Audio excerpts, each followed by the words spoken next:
The following episode of Generation Random is intended for mature audiences and contains adult content and graphic language. Listener discretion is advised. If you're a bit of a sook, prob's not for you. Life is very random, life is very random, life is very random to say. Life is very random, very, very random, very, very random to say.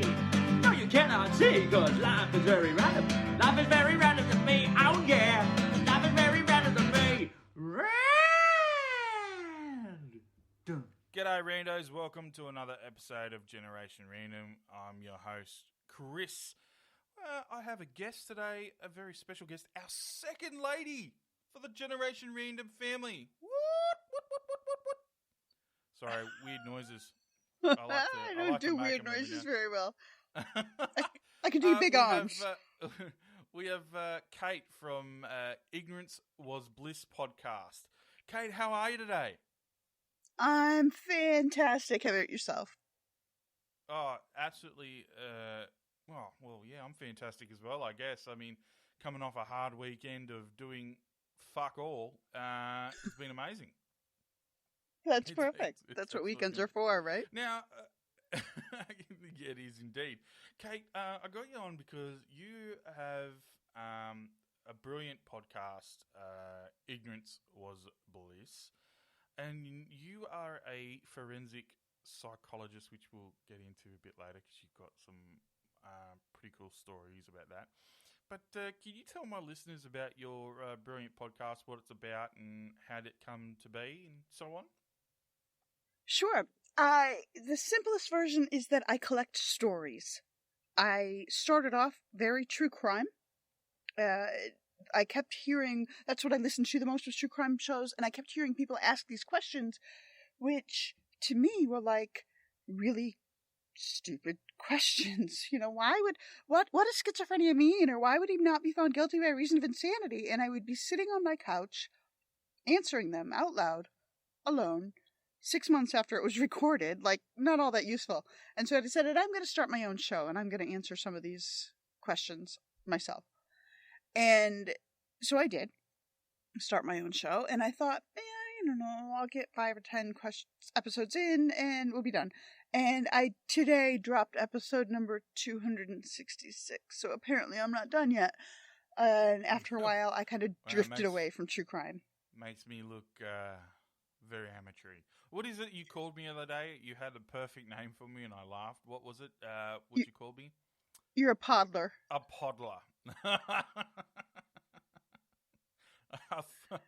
I'm a podler, people.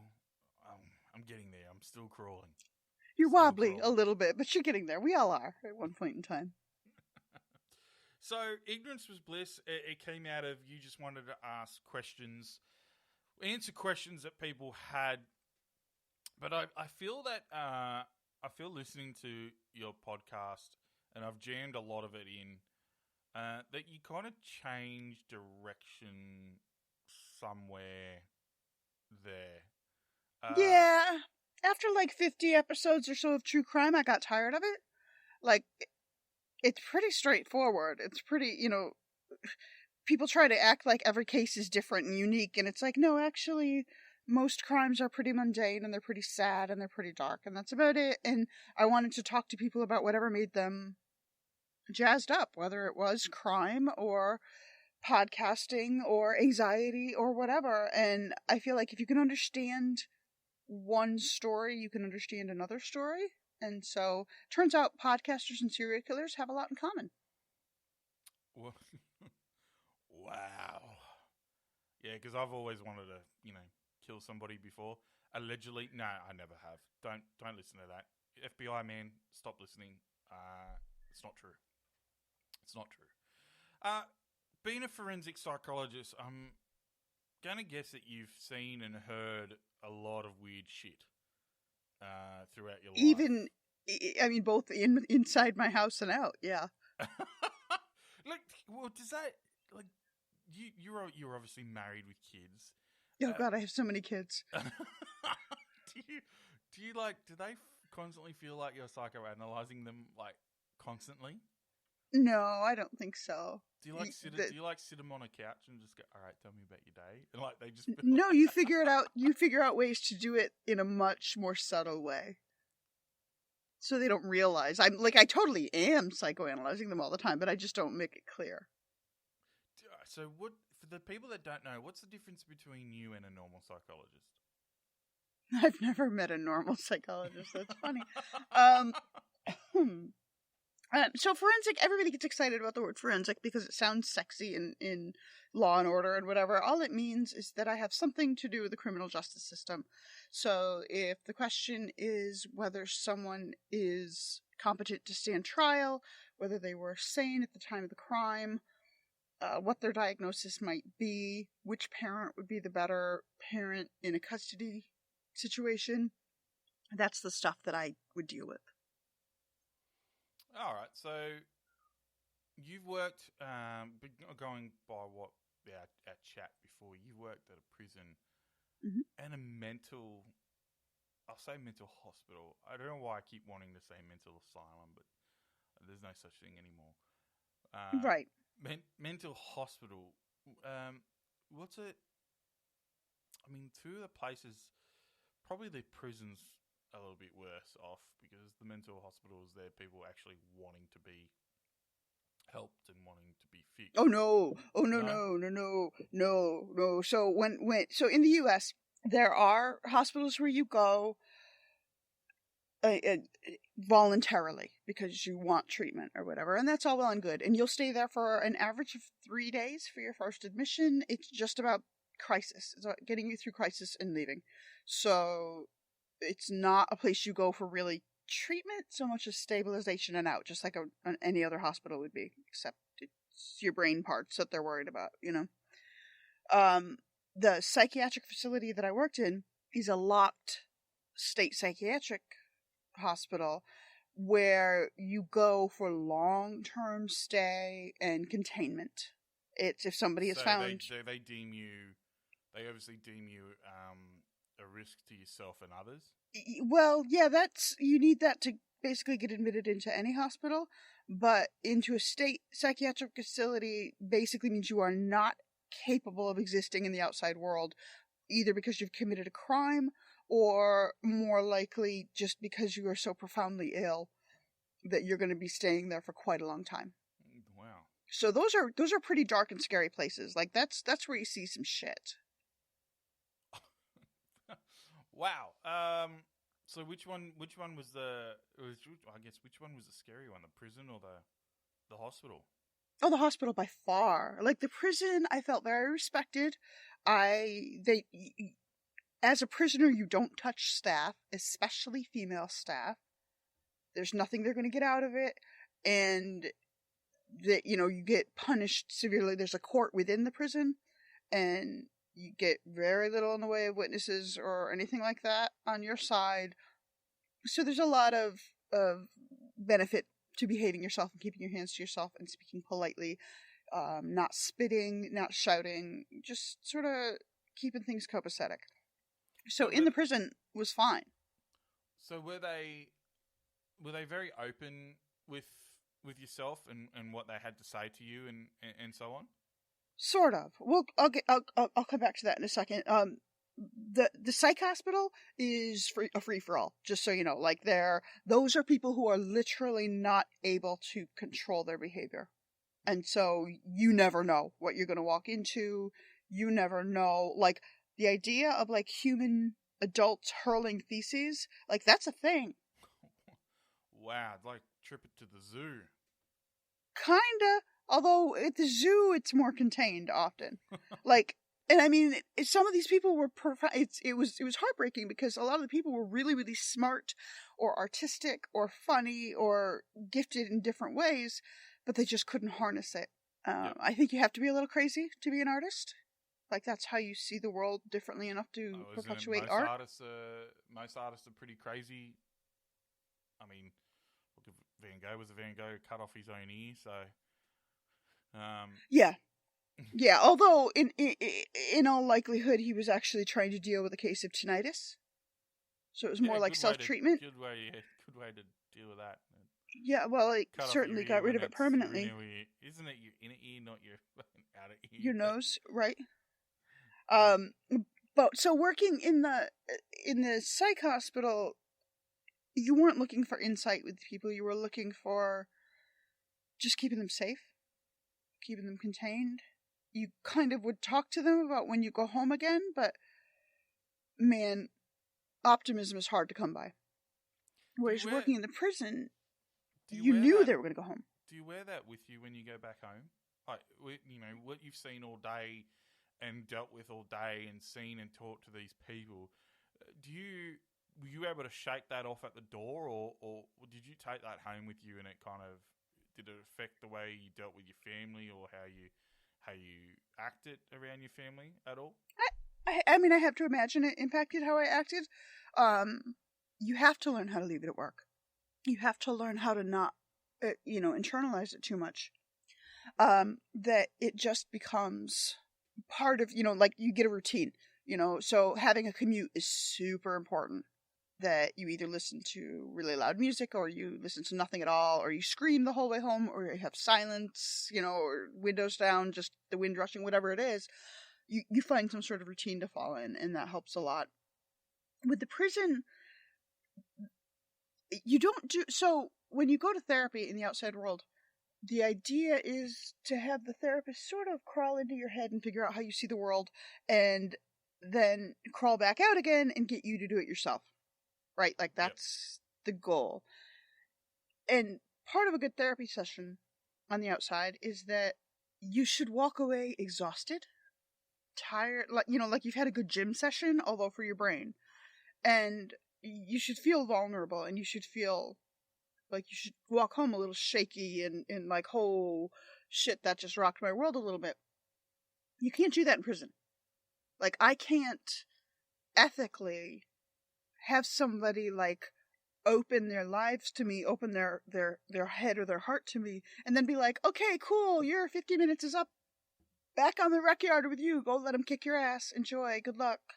See ya. Like, you can't do that. And so the concept of therapy isn't the same. Like, you don't really do therapy in prison in the same way you do, like, anger management or impulse control or just checking in with people once in a while. But the whole culture in prison is really different, and the concept of what mental health services are is really, really different. And I discovered that, like, very early on when I was working there. I mean, according to most movies, and me being an Australian, is all wardens of every prison evil? Oh no, the guy that I worked with was completely this little tiny, quiet, soft-spoken guy. It was pretty funny. But have you ever been approached to, like, say there was a prisoner who had done a crime, they were trying to find more about it, or he's killed somebody, they were trying to find more people that he might have killed or buried or whatever the situation may be. Have you ever been approached and said, hey, when you're talking to this guy, we need to try and extract this information somehow? Have you ever been approached? Oh yeah, all the time. So I don't do therapy. Like, you can't break somebody open like that and then shake them up and be like, okay, back with you. But so every time I sat down with a prisoner, it was for some reason, like, I was given a question to answer. What was their diagnosis, either in the moment or at the time of the crime? Can you get them to tell you about other crimes? What other crimes are they likely to have committed? Are they competent to stand trial? Which is super simple. It's a super low bar in the U.S. It's just basically like, do they know right from wrong? Are they able to work with... Well, do they know right from wrong? Are they able to work with their lawyer? And are they able to recognize, like, the courtroom process? So, like, where they should sit and who the judge is, and that they should not climb up and take a shit on the defense table in the middle of testimony. Like, fair enough. It's a pretty low bar. The standards are set. Those standards are pretty set low. It's a pretty low bar. Like, you could do it right now. Anybody can do that. Work are you competent to stand trial? Right from wrong, don't shit on the bench. Fair enough. I think I can do that. Yeah, absolutely. You just also have to be super patient because there's a lot of waiting. It's a lot of waiting.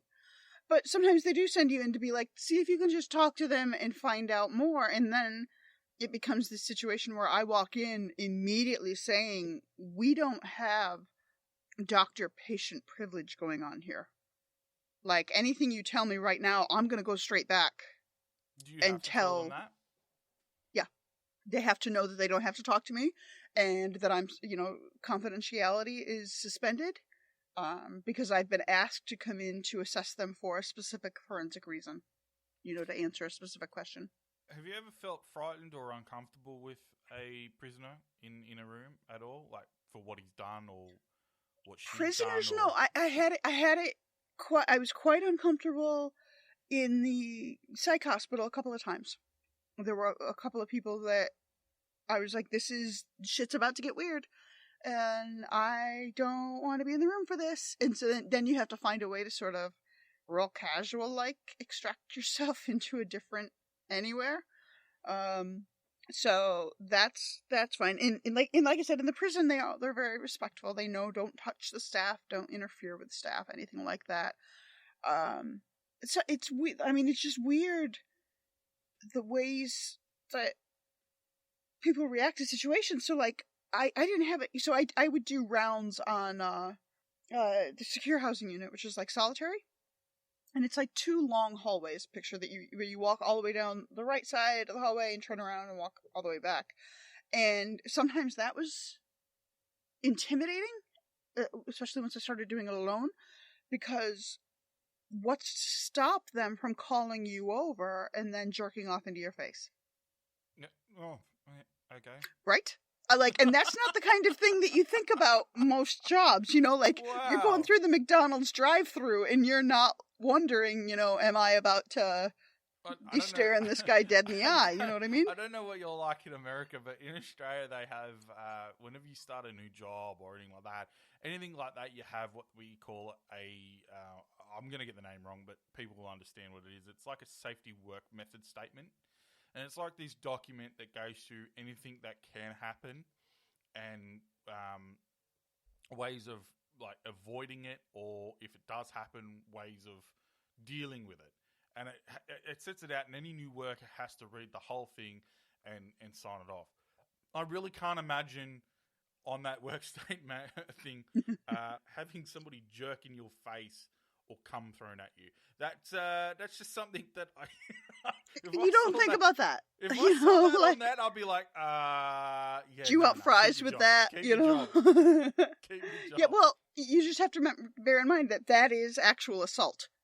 Spitting, Assault, brother. peeing at you, jerking off, like those are all physical assault, and they have charges pressed.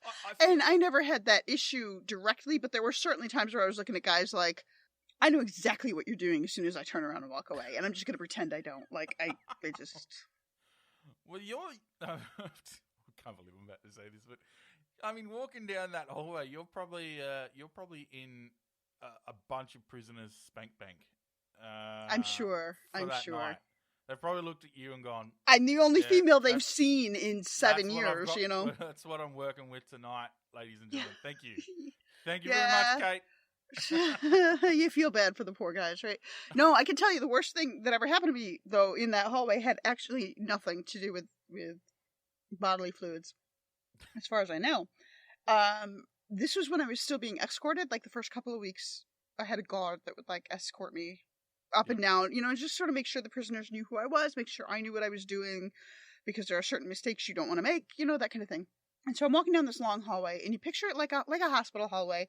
It probably used to be white. It's all like this dingy industrial gray now. And it's probably 10 or 15 cells on a side. So I'm at one end, and you have to walk all the way down and back. And I can see like 3/4 of the way down the hallway, there's a dark black stripe across the floor, like from one cell to the other, like across the floor. And it looked as though, the floor tiles were the big, like a foot on a side sort of tiles, and it looked like someone had just pried up a strip of them across the hallway. That was my initial processing of that, and I asked the guard, I was like, is somebody doing construction? And he kind of, you wait, and I was like, yeah, oh, right, construction. I was like, I don't like that laugh one little bit. My guy, my dude, my friend, don't do that. Because he's just like, oh, you'll see. I'm like, yeah, I was kind of hoping not to get there. Okay, fine, whatever. So we get down there, and what has happened is somebody has, when I say punched a hole in the wall, I don't mean like with their fist, but I mean like some sort of machinery or process or maybe just decay has created a hole in one on the right side toward the floor. And apparently the walls, prisons are not all that sanitary of a place. Like, they're not nice to be there. You don't want to be there. Too many cleaners They going in there. They smell terrible. And so apparently the walls were full of silverfish. Yeah. Do you know what those are? Yeah, I do. Motherfucker. So about, I don't know, 7 or 8 billion had created like this flood that was coming out of this hole in the wall across the hallway into another spot, like into this guy's cell. I don't even know where they were going, and then back. So it was like he had 7 billion pet silverfish, like Jesus, and they were just like in this flood back and forth, and that night I'm done working. And I was like, to the guard, like, oh my God, are they going to fix this? And he's like, sure. And I mean, they did, but it took them like 2 months because we don't value our prisoners at all. And I can't, I mean, he must have. And so I get to my car that night at the end of the shift, and I go to get in, and I look at my shoes, and I have this image of like, I tried to step over it, but you just know that you stepped on some anyway. You've killed a couple of thousand in the process. At least. And so I took my shoes off and I left them in the parking lot and I drove home. And I never wore those shoes again. I ended up it's the only job I ever had where I had like commute shoes and work shoes. I had one pair of shoes that I wore every day at work, and that pair of shoes lived in like a plastic bin in the trunk of my car. And every day, I was like fucking Mr. Rogers. Every day I would drive to work in sneakers, and I would get to work, and I would take off the sneakers, and I would put on my work shoes in the parking lot, and then reverse the process at the end of the day. So yeah, that was upsetting. That was disturbing. Yeah, a lot. So like things like that you don't think of. No. But the prisoners themselves were super nice. All right, let's move on to the hospital then, because that's what's exciting me. You've built it up to be worse than the prison. So I think the prison would have been worse. Right? Everybody assumes that. No, in the hospital, a lot of these people end up in the prison after, but they haven't been diagnosed yet. Or they're too sick to be in prison. Or they've been found not guilty by reason of insanity, meaning like we don't ever think this person's going to maintain, reobtain competency. Are these ones violent? Often. Because, I mean, they wouldn't have the same thing as the prison. You said the prisoners were kind of respectful because, I mean, they already know what's going on. They know what the consequences are. But these ones would be... They don't have the same incentive to behave. And so the only times I was ever injured on the job were in locked psych facilities. One time a guy came, it wasn't even like I was just walking down the hallway. Like I was minding my own business, and a guy had been sitting with his psychiatrist and got news he didn't like. And so he kind of comes bursting out of this office at the same time that we ended up having like he ended up sort of T-boning me. And they had handrails down the hallway, and I got pushed into that. And I had a raised bruise the size of a softball on my leg for 2 months. From that. And people would throw things, people would freak out, people would, break things. Like I said, they would engage in finger painting with their own feces. Like, I was gonna say, I feel never like knew. Jerking off is more prevalent in the hospital than in the prison. Like, well, in the hospital, they just do it in public. Yeah, I was going to say they would just they just flop it out and go for it. Yeah. Don't care. Yeah, no, not at all. And so, I mean, and I dealt with... So did you deal with both men and women, or just mainly men? In the prison, it was mostly men. I would have to go to a different facility when I was seeing women, and so not as often. Who was worse, men or women? I don't know. I didn't work in the women's prison often enough. Like in the women's prison, I mostly went in to do an evaluation and leave. Whereas in the men's prison, sometimes I would go and just hang out on the rec yard. Yep. To talk to people, and so I got to know them a little bit better.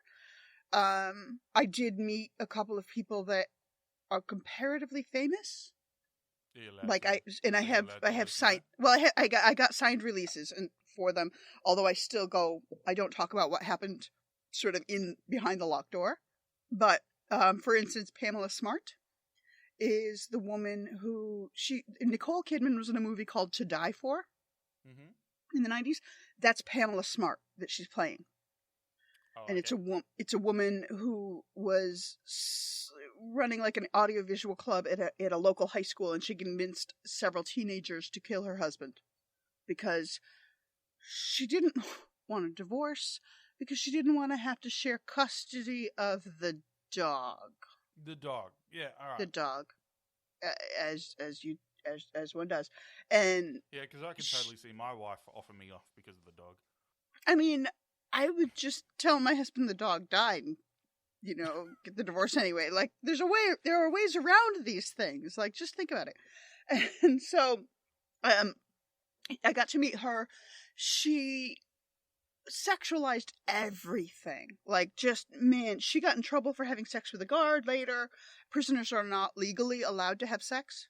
They can have sex with each other. They just tend to get in trouble for it. But you cannot legally have sex with a guard because it's of the power differential. Yeah, I was going to say, like, it's isn't it technically statutory rape? Yeah, basically, you can't consent. Yeah. You don't have the legal basis to consent. But she got caught having sex with a guard. She was taking selfies before smartphones were a thing. Like, she's like a hipster selfie taker or whatever. And so I had to go. She got transferred out of state, but she got brought back to New Hampshire for an evaluation at one point, and I didn't really have to be there, but my supervisor was like, "You totally got to meet her. Come on with me and go." And so I was in the room for a big chunk of her eval, and what was funny to me was that she homed in on my supervisor, and she started hitting on him like she was, 6 drinks in at spring break kind of thing. And my supervisor was like 65 and shaggy haircut and just sort of this stereotypical psychiatrist looking dude. And, he was about maybe 5 feet tall and approximately the build of like a fire hydrant. He just had this like sloping shoulders and no real physicality to him, and for her to be all over him was insane. Yeah. He was like 3 times her age, and all of this that was the only, and I mean, it's super sad to think about, but like her only currency in her mind was her sexuality, and so she was coming on to him. How long ago was this? Because I while you've been talking, I've actually, because I don't know much about Pamela Smart, but I just brought a picture up. And how long ago was this that she was caught having sex with the guard? I want to say like 2005 or 6. She's 52 now. Yeah. She ain't that great looking. I could tell you. No, prison has not treated her well. And at the time, she was still, this is 15 years ago or something, and I think she had not quite given up yet. Yeah. And since then she kind of has, in a lot of ways. And so, like, she's a super sad character, but at the same time, I'm like, this is fucking awkward. Like, we're just here for 20 minutes to like sort of confirm your diagnosis and move on, and you're hitting on my boss as though you're gonna, he's gonna bring you home tonight. Like, it's not gonna happen, hun. So she's what? She would have been 37 back then. So I don't know. Ish. I don't know what she would have looked like, but I'm looking at the very early photos of her. And the pictures. Right. She's very plain looking, but yeah, you're right. Prison has not been nice to this lady. No, at all. it has not treated her well. So I met Sheila LaBar, who is a female serial killer out of New Hampshire.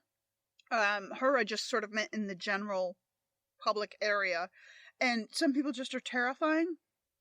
They emanate it. Like, she'd cut a bitch, and that is her. That, like, for sure. She cut a bitch.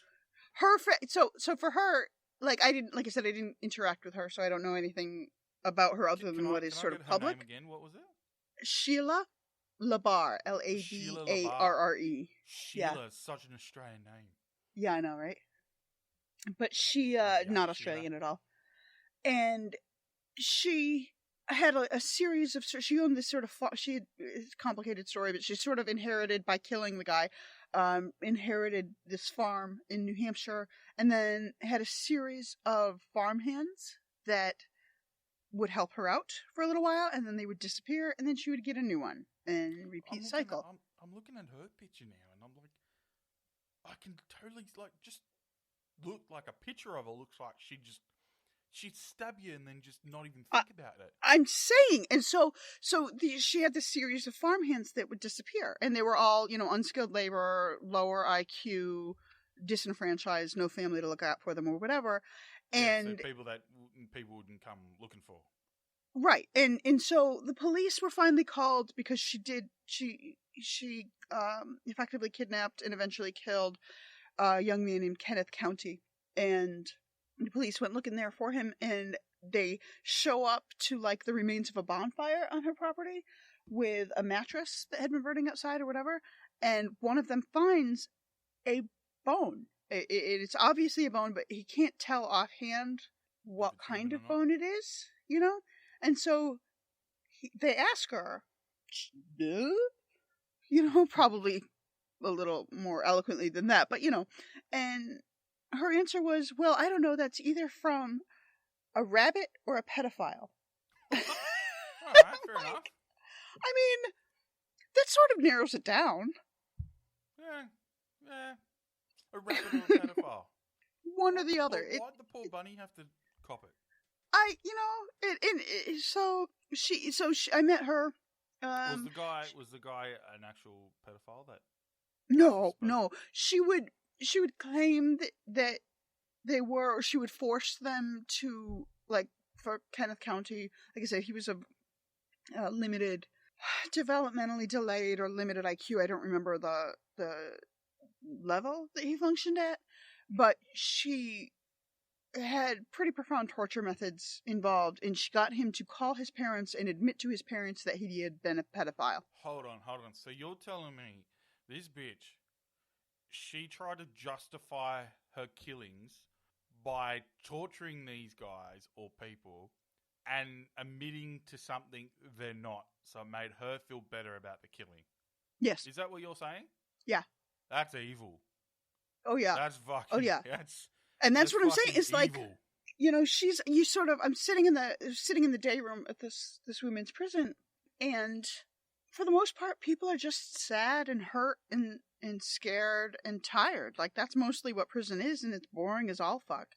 And this one woman was intimidating to look at. Like, she was the one who was making the eye contact, the I'm going to stare you down kind of thing. And so I was sitting next to the coworker, and I was like, who the fuck is that? And they're like, look it up, you'll see. And I went, and they gave me the name, and the name didn't ring a bell in the moment to me. Like, I had heard it, but I didn't know her crimes. And I went home and read about it, and I was like, "Whoo, she's a fucking mess." So she was in prison. As a psychologist, like, when you read up about that person, you've met them and you've seen them and everything, see their thing. Are you the kind of person that goes, I need to fucking talk to her. I need to do something with her. I need just to get inside her head and find out why or how. Or are you more like, yeah, I just don't want to. No, I mostly know why. I mostly know how. That's why I went to school. So talking to the person is just sort of confirming things I already knew. Mm-hmm.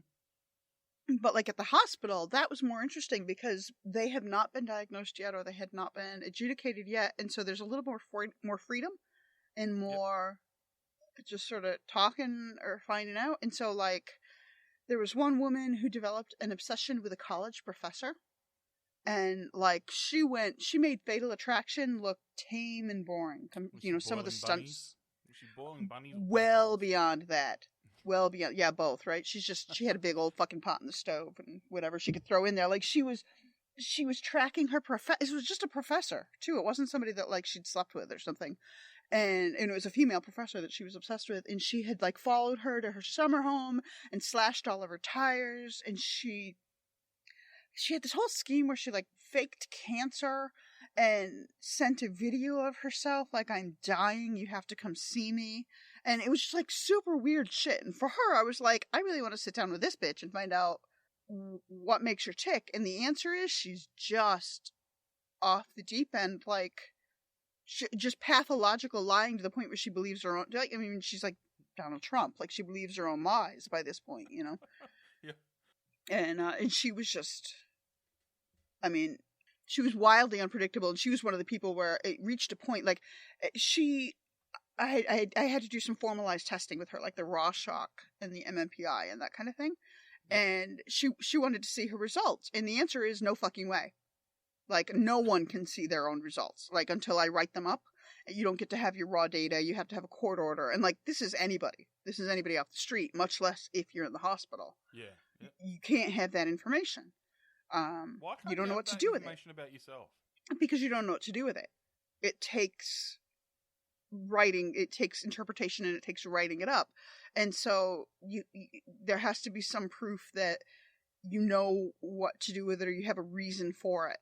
Because you get a final report, but even then, it's not necessarily safe for you to know what your therapist thinks about you. I mean, seriously. Fair enough. So you have to get a court order for pretty much any sort of. My therapist thinks I'm a dirtbag. You know, I mean, you can't walk into your therapist and be like, "Hey, can you tell me how do you think I'm? You know, what do you really write about me in your notes?" And they'll be like, "Yeah, get a fucking court order and back off." You know, like that's what they have to do. And so and there's no way you can get to the hospital that she is in and have me be the first person that she's talked to. Like, you've gone through a lot of other professionals before you get to me, but she kept using the same ploys over and over again. Like, I don't know if I came across, I was quite profoundly pregnant by this point, and so I don't know if she thought that made me an easy target or something, but she was like, okay, you know, she was done taking the test, and she was like, okay, I want my answers. And I was like, no, you can't have them. And she stood up and she leaned over the desk, and I thought she was going to go for the clipboard, but instead she grabbed for my ID, which is on a lanyard around your neck, you know? And that is when I learned just exactly the tensile strength for the clasp in the back. Because she pulled, and I started to go with it for a second, and then it popped loose. And it popped loose with enough oomph that it made her sit back down in her chair, which gave me time to get up and leave. Like, I was done with this conversation. We are not doing any more of this ever again. And that was wild. That was wild. Crazy. Quite literally, yeah. So, I want to talk about something else. Okay. You fucking died!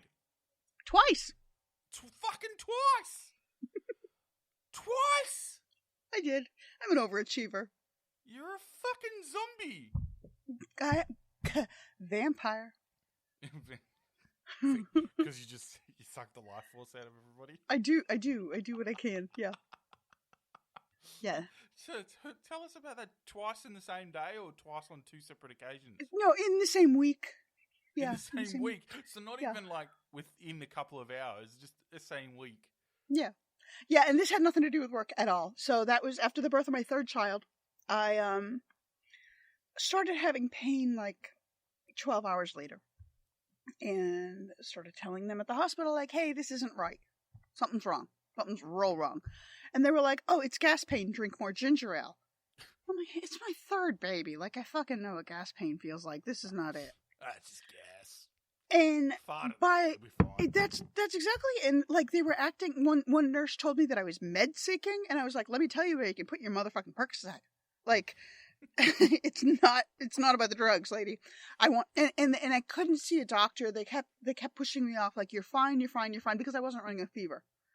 Um, okay, sorry, I'll try harder next time, I guess. I feel like it's completely different from like America to Australia, because when my wife had our child, the nurses and the doctors were so attentive to her after, to our baby and to my wife. It was beyond amazing. I feel It depends on like- where you give birth. It depends on where, because like where I had my son, I had my first child and my third child at the same hospital, and when I had my first child there, it was fine.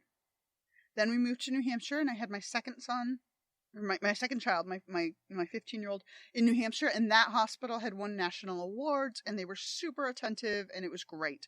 And then my third child was born in Massachusetts at the same hospital where my daughter was. And I was like, oh, cool. I know the place, I know the people, it'll be fine. And I almost died. So, and then things got worse. So they discharged me after 3 days, and they were like, you're good. You're fine. No fever. You're fine. Like, I had one doctor come in, and she tapped on my belly 6 times and said, maybe you tore a ligament, and walks away. And I'm like, where's a ligament? I don't have any... The fuck? So... Maybe you pulled your poo-poo valve. I mean, right? So... I couldn't walk to the car when they discharged me. Like, I had to be wheeled out to the car. And then my husband drove me home, and I couldn't get into... We lived in a second-floor apartment. And I couldn't walk up the stairs. And so he just basically turned me around and drove me to the ER. And so there were 2 things at the ER that happened that made me realize, like, perhaps there's a problem. Beyond, because women are often told, like, well, cramps are just part of it, and you're not in as much pain as you think you are, and you're just med seeking and all of this sort of minimizing stuff. And so you start to self-doubt. But step 1 is that this is finally when they hit me with like the big heavy, Dilaudid or Demerol or morphine or something, and suddenly I'm coherent. And they put me in a CT scan, an abdominal CT, and you know how the techs are like super poker face usually?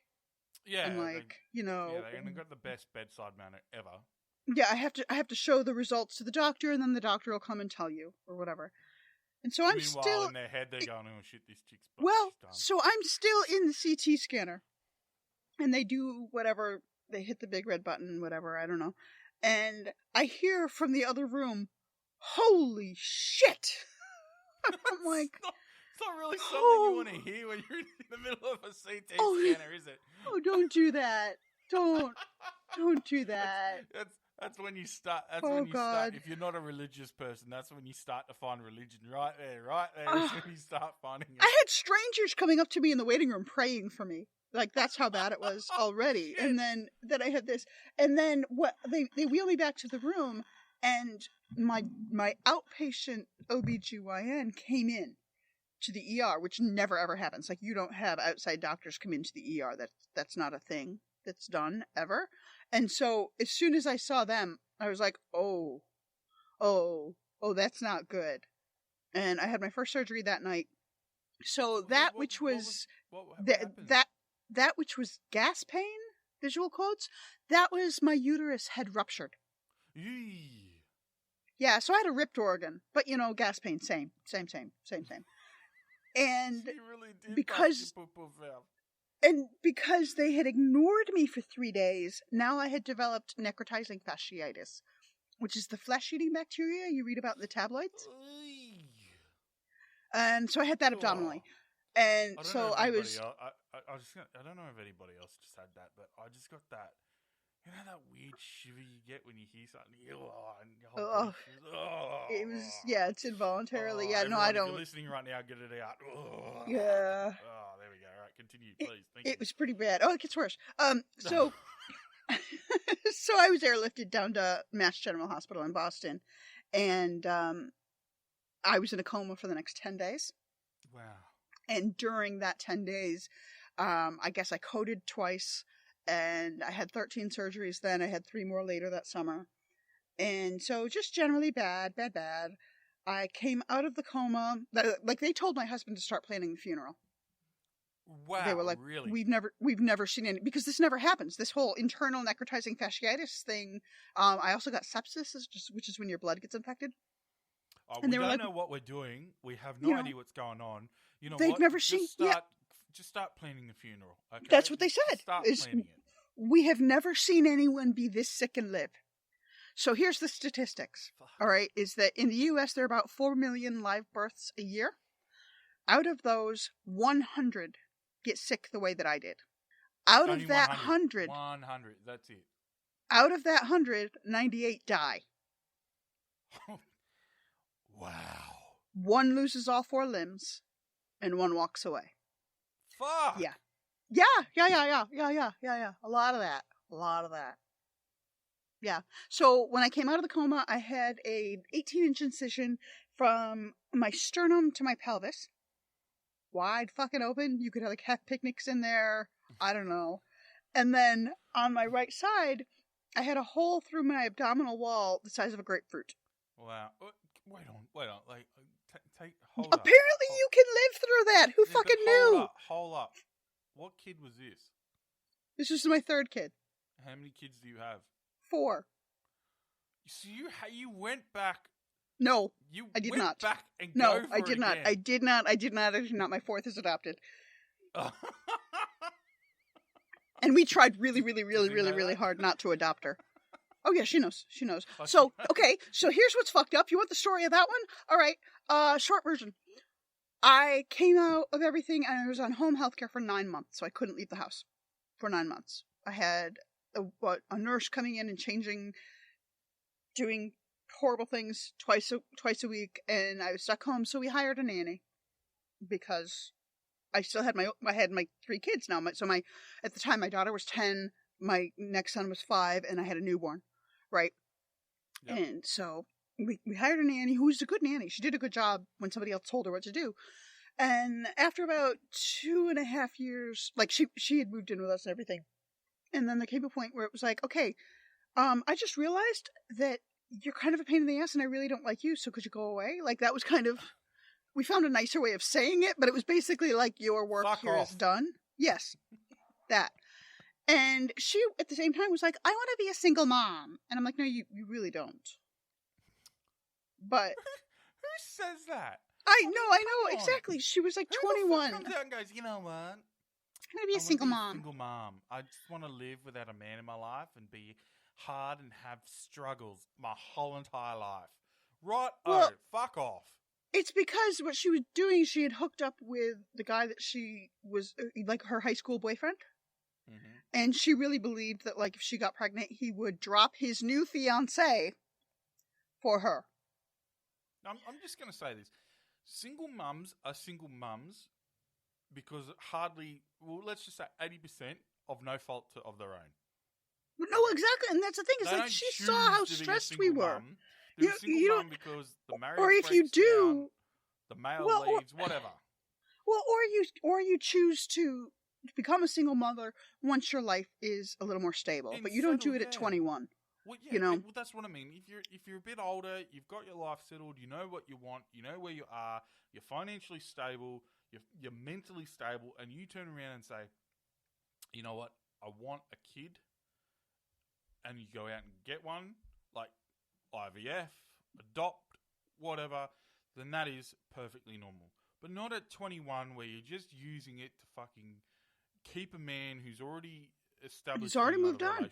Exactly. And so it was not well. And so I knew this was her goal, and so we went our separate ways. We bought a house that did not have. What's that? She deserves to be in that hospital with that thinking. Well, funny you should say that. So we went our separate ways. We bought a house that did not have an apartment. She got pregnant, whatever. And so for the next 2 years, we didn't really hear much from her. Like once in a while, she would come back. I think we met them twice. We met her. She got a new partner like 6 weeks after the baby was born. We met him a couple times. Fine, whatever. I still didn't like her. That's okay. And then I get a call a couple months after the baby turned 2 saying, my family has disowned me. I'm living in one of those motels that you rent by the hour or the month. So a hookup motel. Yeah. I have, feeling completely overwhelmed by everything. And this is like a line out of a country song. I just lost my job at the mayonnaise factory.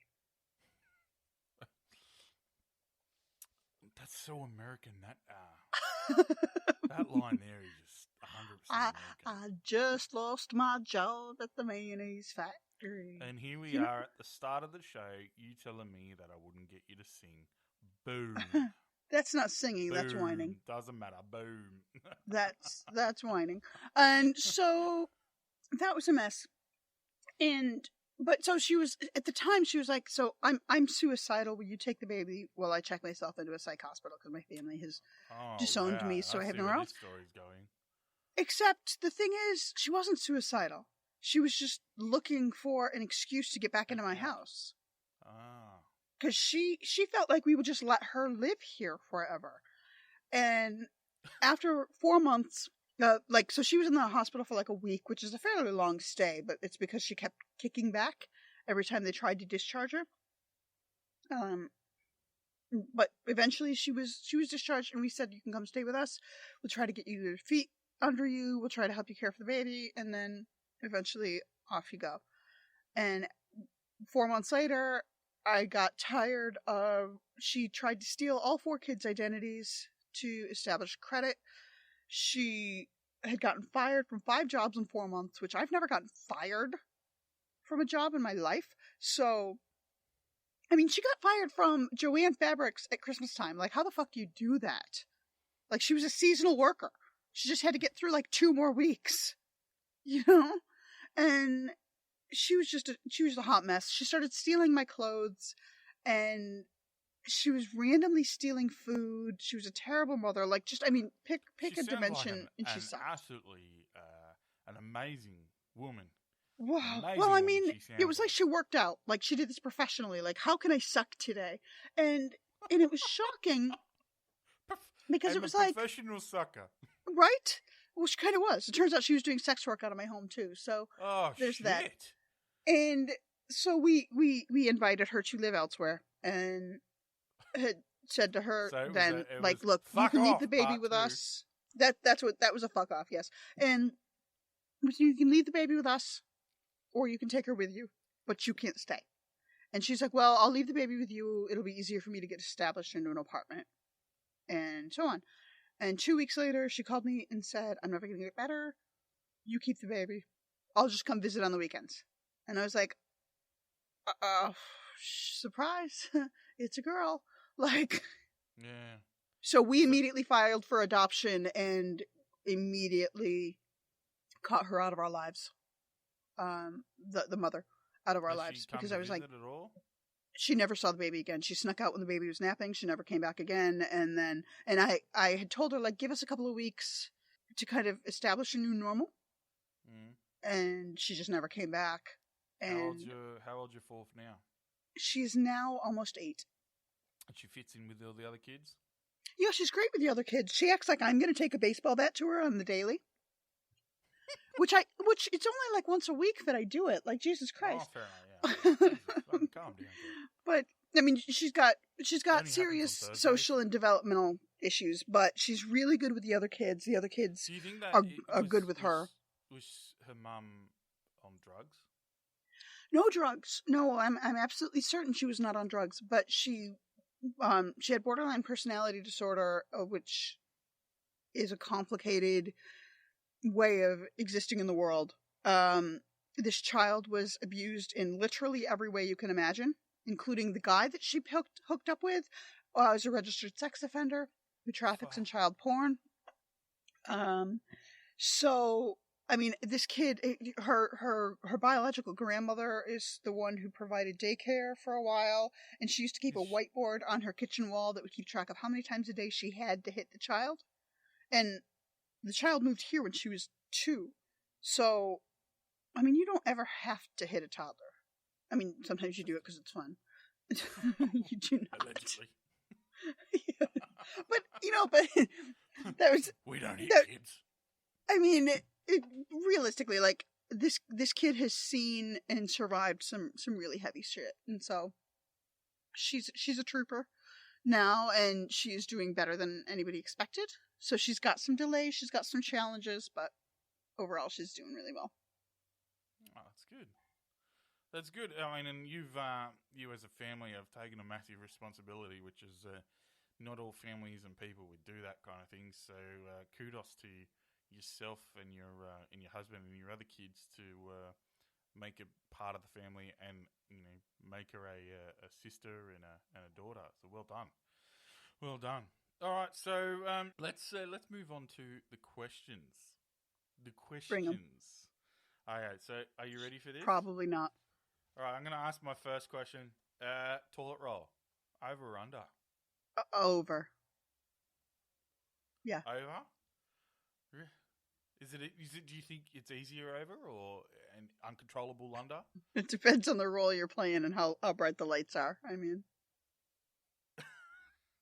See, I asked this question, and I get very different answers because the way I ask it, some people don't quite get the question. So I'll ask it over or under, and some people go, "Oh yeah, it's easier to over on the toilet roll to pull it, or it's uncontrollable and pull it like on the roll over or under." Then others will go, "Oh no, it's easier to wipe your ass going from behind, going under, than going over." That's pretty much the funniest answer I get, because usually when I'm talking to them like you and me are talking here. They get up on camera, they look at me, and then they do the wiping action. oh yeah, no. When it comes to toilet paper over under, it's got to be over because goatee, not mullet. So goatee and mullet. Good analogies there. It's very very American. Very American. I want to ask you this: is cereal soup? Why or why not? It is not, because it is crunchy and I don't like soup. You don't like soup? No. Oh man, you haven't had a good soup then, like a good pea and ham soup or a good pumpkin soup or. Well, I mean, chicken those are more stews. No, they're soups. Stew is fine, but soup, not so much. No. So what do you consider soup? Soup is sick food. So, like chicken soup or vegetable soup, where it's very, very, very thin broth, maybe some noodles. That's about it. Nah, that's not what we call soup. So pea and ham, pumpkin soup, that's soup to us. That is also soup, what you say, but that's a stew to us is like something like you have like a big like pieces of beef and Like rabbit. And like a rabbit stew, like that's Pedophiles. Yeah. Yeah, or pedophile stew. Yeah. What do you? How do you feel about pineapple and pizza? Yay or nay? I'm allergic to pineapple. Fuck. Oh well, that's a good enough answer for me. That's a good enough answer for me. Fuck pineapple. Yes. Sideways. I'm gonna say it. If you like pineapple, you're a cunt. Fair. Let's I move accept on. this.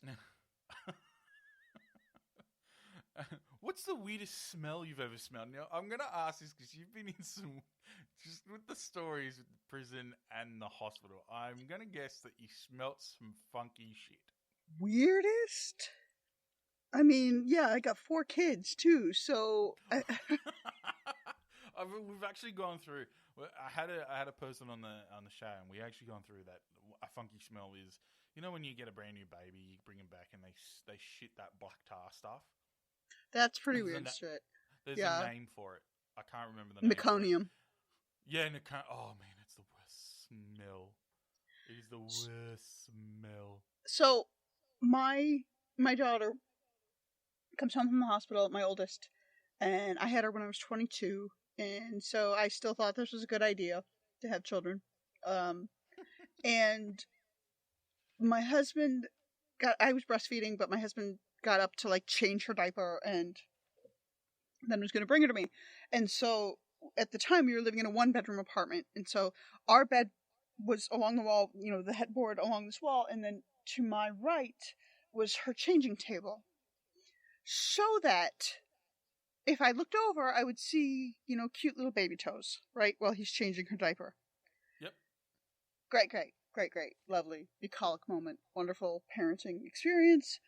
And new babies have a lot of air when they're first learning to breastfeed. They swallow a lot of air, plus Yep. breast milk creates a lot of more gas than formula does.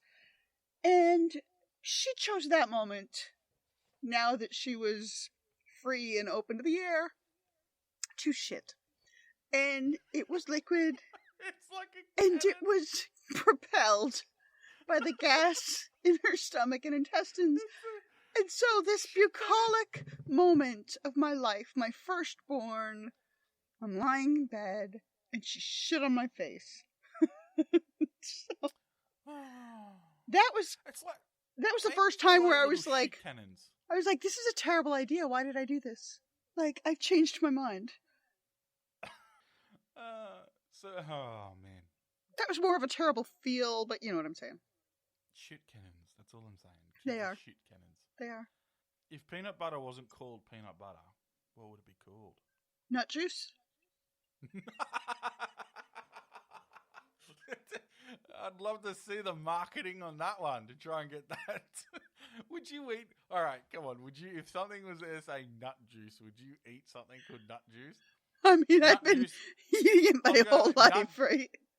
I was gonna say nut juice sounds like something you'd be thrown at you in a prison. In a prison, right? Yeah. Prison nut juice is an entirely different Prison experience. nut juice is it's a bit thicker. Well, yeah. What movie would be greatly improved if it was made into a musical? Schindler's List. Ooh, I'm getting some good answers to this. I had one that said Taxi Driver. I was like, That would be good. that'd be dark, but Schindler's List would be kind of dark as well.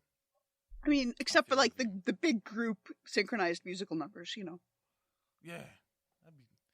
I've also had Dawn of the Dead. Like, can you imagine zombies singing? I've never heard myself sing, so No, you're a vampire though. You're a vampire. Mm. What sport would be the funniest to add a mandatory amount of alcohol to? I need a certain amount of alcohol to give a shit about any sport at all. But, I mean, funniest would be wait, no, so as spectators or as players? Because, like, No, if you, as players. because I was going to say, flat like, out drunk to play. like, children's soccer would be amazing, but I don't really think that we should be getting kids drunk. They're, Put all the kids on Valium. that's fine. Send them out. Go, That's go. one of the, we talk about the 3 V's of parenting in my house. Are Valium, vodka, and Vicodin. And it really doesn't matter whether you give them to the children or the adults. Like, Woo! Your household what- sounds fun. what would be Can a you good adopt me? sport? No. I feel extraordinarily strongly about this, that we had so my husband and I have been married 20 years this year, and Congrats. we had a child every 5 years. And so even though my youngest is only 3 years younger than her brother, her adoption date, she's 2.5 years younger than her brother, but her adoption date was on her 3rd birthday. So we had my oldest kid in 2000 and my youngest kid was adopted in 2015, right? Yep. So in theory, that means 2020 we're going to end up with another child. And the answer is no fucking way. No. Not going to happen. Not happening. No. Fuck off. No more nannies with kids. No. Fun sports. I would think like polo, especially if you could get the horses drunk too. Oh, yeah, that would be messy. Maybe turn it That'd into be water very- polo if the horses can swim.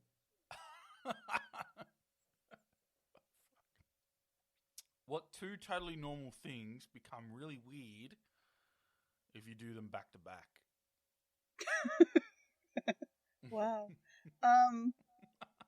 What you mean, That's a like thinker, innit? define weird, like what your weird is and what my weird is. Like, I'm not going to kink shame anybody, No.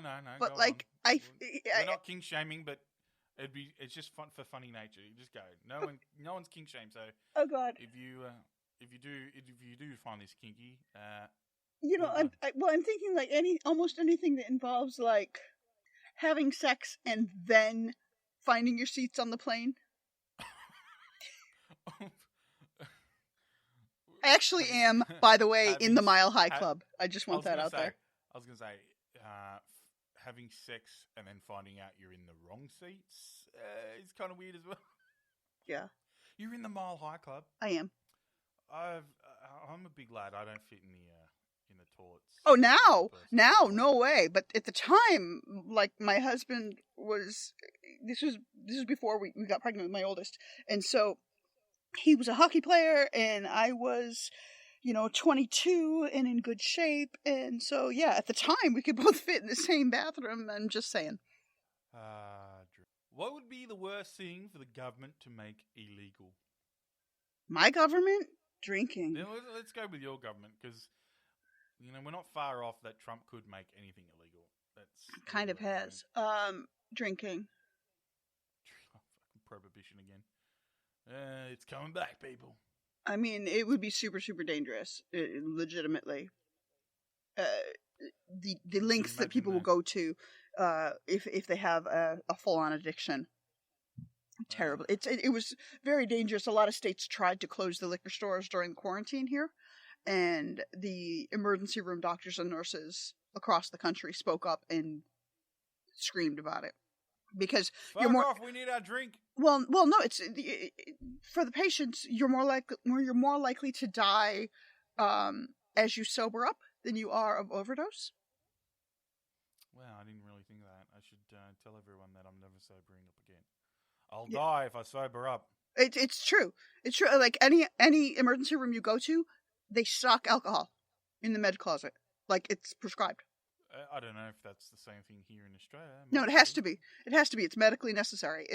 There's for one, if you've consumed methyl alcohol instead of ethyl alcohol, so like rubbing alcohol, wood alcohol, that kind of thing, then ethyl alcohol, regular cheap vodka or whatever, any drinking alcohol, that's the antidote. So they have it for that. They also have it because there's a window. So I don't know how it's measured in Australia in terms of like the legal limit or whatever, but in the US, legal limit would be about 4 drinks in the span of about 2 hours would bring you up to about a 0.08. So we can't drive if we're over 0.5. Okay, so you have, well, no, it'll be 0.05. Yeah, 0.05, sorry. Yeah, okay. So 0.08, 0.05, depends on the state. So hardcore drinkers who they really will go through a fifth of vodka a day.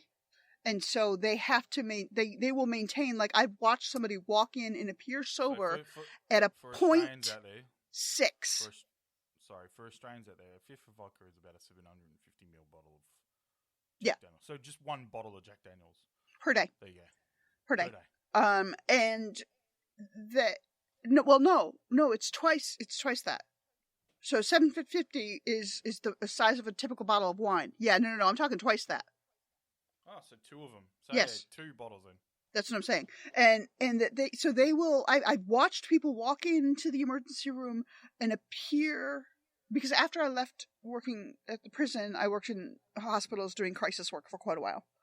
And people will walk in looking sober, appearing sober, speaking clearer than I do, seeming totally fine. And then they get their blood drawn. And I had one guy in particular, I can picture his face. He had a 0.63, not 0.06, so 0.63. So he had blood in his alcohol stream. Yeah, pretty much. He had 12 times your legal limit. 12 times. Sure.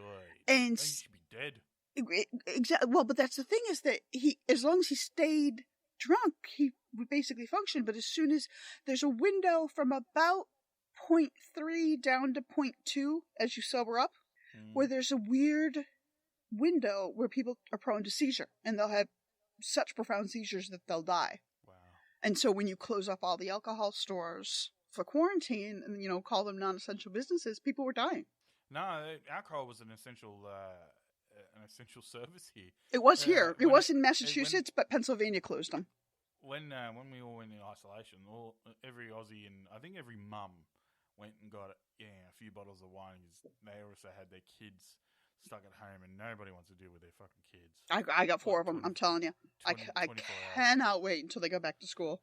No one wants to do that fucking sober. So alcohol shops were very taken over. Okay, what is the weirdest thing a guest has done at your house? Left her child here?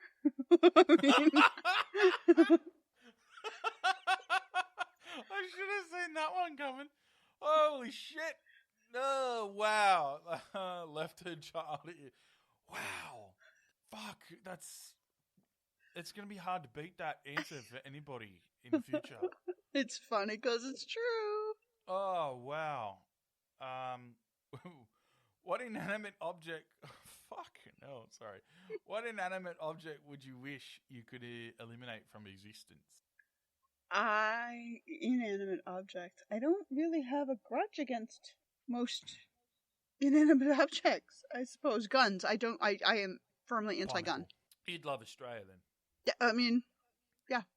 And look, I've always said I'd never talk about guns on my show, and I've had a few pro-gun Americans on the show, which they were more than happy with me not discussing it. But I just don't get why. You guys can't just... Look, it took one major... I think we had the biggest massacre or something like that in Australia's history, and literally a couple of weeks later, people were like... They made it a law, but people were also like, here, just take my gun. Yeah. That shit's not happening again. Here, take it. Boom. That would be lovely. You would think... I mean, right now, I live in Salem, Massachusetts, which is about an hour and a half from Sandy Hook. I want to talk about that. I want to talk about that first. Everybody does, Salem, yeah. It's a cool place. If I'm going to America, I'm going to Salem for the whole do history. It. Just don't come in October because it's a fucking madhouse. But I live about an hour and a half from Sandy Hook, Connecticut, which is where the Yes. kindergarten shooting happened, Yes. and nothing changed. Nothing changed. So I mean, that's what happens when a gun lobby owns the government. Yes. Yeah, that's. Mm-hmm. Well, let's not get into it because there's a lot of people that don't like that. All right, so my last question would be, let's ask 2 questions. I'll ask this: what is the weirdest thing you have seen in somebody else's home? So when we were house shopping, this is when we bought our first house. My husband and I tend to be very decisive shoppers. We tell our realtors already know what you want. Just stack up 10 houses in a day. We're going to go see them all because we understand that at the end of the day, you're not going to get a perfect house. We'll find the one that works best for us and we'll go with that. And so we had been shopping for the first house that we were going to buy. And this is probably house number 8 out of 10 on a day. So we were tired anyway. And this house was weird on the inside. It was like, you ever look at a kid's dollhouse where they've used wallpaper samples for the inside of the house, so that if you actually stopped and looked at it, you're like, Jesus Christ, if that was real, then that flower would be the size of my kitchen table. The flower from the wallpaper is it's like person size. If it was, well, these people actually had that in their house. Like, there were roses on the walls that were arm's width big already. So it's just weird in many ways. And they had locks, padlocks on all of their cabinets in their kitchen and weird shit like that. And so we had already decided, I don't know what kind of juju there is here. I don't know what sort of things they do, but I don't want to own this if we do get it. Or have cultists show up later or whatever it's going to be. So they had a separate garage, like a freestanding garage / storage shed, and the realtor is they wouldn't give us the key for it, so I can't show you the inside, which I'm like, I'm going to look at the window right now. Yes, I am. And so you go and you look, and it takes your eyes a second to adjust from being outside. It's bright, and you look in the window, and I about died because they had a picnic table set up with life-size mannequins and dolls sitting around the wow. Oh, it's creepy as With, like, fuck. actual food on the table, as far as I could tell. That's And I was just creepy like, as fuck. oh, you know what? No. I don't. And what This was house cool, is not mine. what was extra about it? It was on Sesame Street. And so I was like, that was legit the name of the street. And I was like, I don't even know how to cope with this. No, we cannot buy this house. Holy shit. Okay, we'll finish up with this question. You've got 4 of them. So let's ask you, what's the worst name you could ever give a child? Kid names! Oh, God. I mean, the worst name is going to be Aiden, Hayden, Jaden, Caden, or one of the other trendy ones, just because it's so confusing right now. Like, that's what all the kids' names are. But let me tell you a story about names. So when I was pregnant with my third, we were figuring out, we never found out the gender before they were born. And so we would find both boys and girls' names. And we realized at some point that my daughter's name, my oldest, my 20-year-old, is Emily Sarah with an H. So Emily is 5 letters, Sarah is 5 letters, right? Mm-hmm. And then my older son, my 15-year-old, his name is Jacob David. So again, 5 and 5. So we decided that clearly kid number 3 has to have 5 and 5. 5 and 5. So we figured like Radio Shack or Fruit Loops, Pizza. Fuck that kid up for life. Yeah, right. You know, we would see something that had 5 and 5 letters, and we'd be like, we're going to name him Mario Luigi. So he did not. But you see, it's a fun game. Once you start looking for it, it's everywhere. Did they end up with a fuck name? But the second story for his name is that my husband's grandfather died when I was pregnant, and so he asked, can the middle name be Norman? Because we weren't going to saddle a kid with the first name Norman. Like, we're not cruel. We just, so. And fine, okay, I guess 6 letters, I guess, you know. But yes, okay, fine. Cool. And so we had so with each of our kids, the middle name is a family name and the first name was just a name that we liked, right? And so we were like, we were going to go be Lucas. I like the name That's Lucas. A nice name. It's I like a good Lucas. name. Okay. So I'm about, I don't know, 17 months pregnant. It's, you know, I decided to take a bath. And the center of gravity is all fucked up. And so I get stuck. Like, I couldn't get out of the tub on my own. You're turtling. Yes, I'm turtled in the tub and pissed off. And I called my husband, but he was dealing with the older kids. And so he was like, I'll be in a minute. And I was in there just long enough that the water is no longer hot. It's cold. But it's not yet cold. There. Say it again. Lukewarm.